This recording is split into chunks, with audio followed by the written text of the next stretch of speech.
भारत की सेनाएं और सुरक्षा बल संग्राम से लेकर सेवा तक हर स्वरूप में सबसे आगे रहते हैं और इसलिए हमें गर्व है हमारी सेनाओं पर,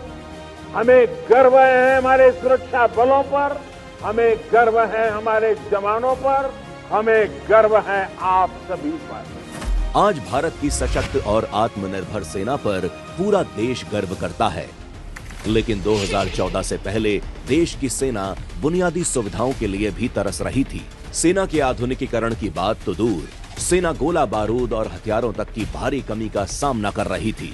लेकिन 2014 में राष्ट्र प्रथम के संकल्प के साथ पीएम मोदी ने देश की कमान संभाली और रक्षा क्षेत्र को सर्वोच्च प्राथमिकता दी, जिसके बाद न सिर्फ सेना अत्याधुनिक हथियारों के साथ ऐतिहासिक रूप से मजबूत हुई, बल्कि देश में ही रक्षा उपकरणों का निर्माण भी होने लगा, जिसका परिणाम हुआ कि 2020 में पहली बार 5 सालों के लिए 101 तरह के हथियार एवं गोला बारूद के आयात पर प्रतिबंध लगा और रक्षा क्षेत्र में रिकॉर्ड निर्यात के साथ आत्मनिर्भरता के नए युग की शुरुआत हुई।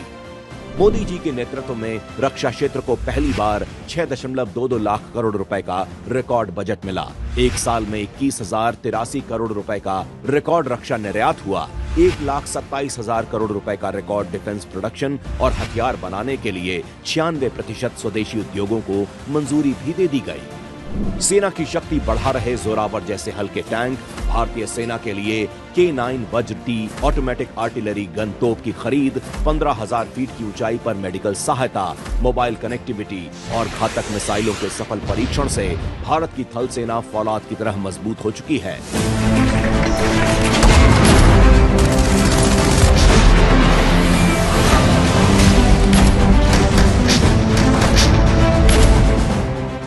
और साथ ही मोदी सरकार में ऐतिहासिक रूप से मजबूत हो चुके बॉर्डर इंफ्रास्ट्रक्चर ने देश की सीमाओं को अभेद किले के रूप में बदल दिया है।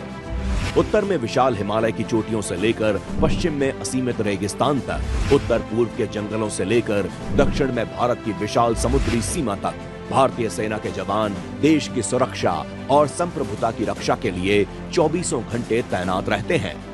जिसके कारण 140 करोड़ देशवासी निश्चिंत होकर देश की प्रगति में योगदान दे रहे हैं। मातृभूमि की रक्षा के लिए अपनी जान की बाजी लगाकर विकट परिस्थितियों में देश की ढाल बनकर खड़े भारत माता के वीर सपूतों को आज पूरा देश नमन कर रहा है।